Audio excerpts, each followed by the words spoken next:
It's time for block number 5 of the 2022 Riley Blake Designs Block Challenge. Block number 5 is called Sundial, and it's designed by Christopher Thompson.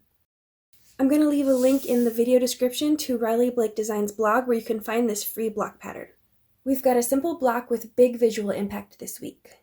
We just have squares and 2 at a time half square triangles, and I think this block is going to be all about color placement. For example, do I want to draw attention to this ring, this outer border section? Do I want to draw attention to the cross here? Maybe I want the eye to go right into the center. So that's all going to be determined by how I use my fabric. I have my fabric chosen and cut to size, and I've drawn diagonal lines across the back of C and G. I think there's like a 50-50 chance of me liking how this fabric works in the block, and that's okay with me. I like to experiment, I like to see what works and what doesn't. It just means that I have to be okay with redoing this unit if it doesn't work out. My B and C pieces are going to go together to form half square triangle units. I'm going to sew 1/4 inch on both sides of this line. And my E and G pieces are going to go together to form half square triangle units as well.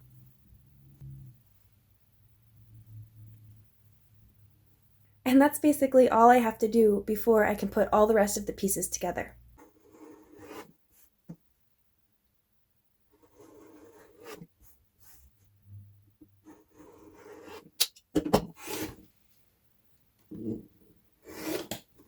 This ruler has been so helpful during this challenge.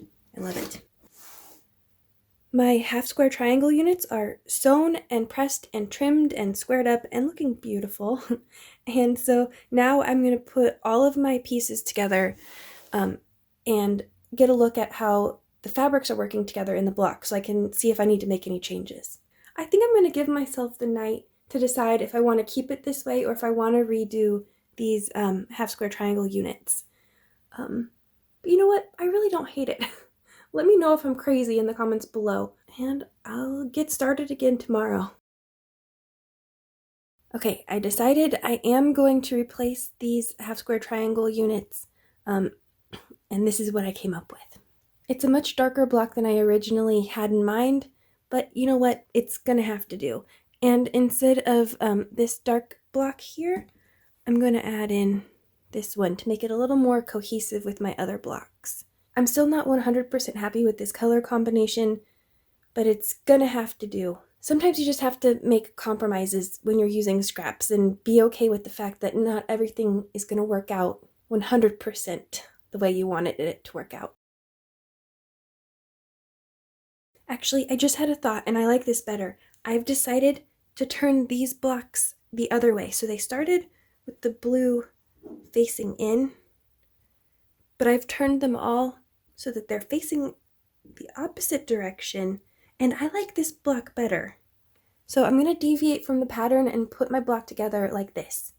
I'm always amazed at the variety you can get with half square triangles. You just flip them a different way and everything looks completely different. It's amazing. It's like a magic trick almost. Now that I have my pieces arranged how I want them, I'm going to go ahead and sew row by row.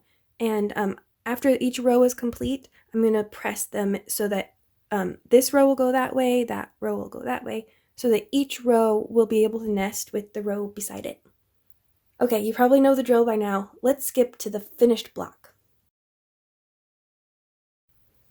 So I know the block looks weird and wrong, but it is technically the same block. I just flipped those half square triangle units. And I want to say there was nothing wrong with the original block's color layout. I just couldn't make my own fabric choices work well with that block. And that's completely my own fault. So do you think I made the right decision? Or do you think I should have started over with new fabric? Let me know in the comments below. And if you liked this video, don't forget to like and subscribe, and I'll see you again real soon.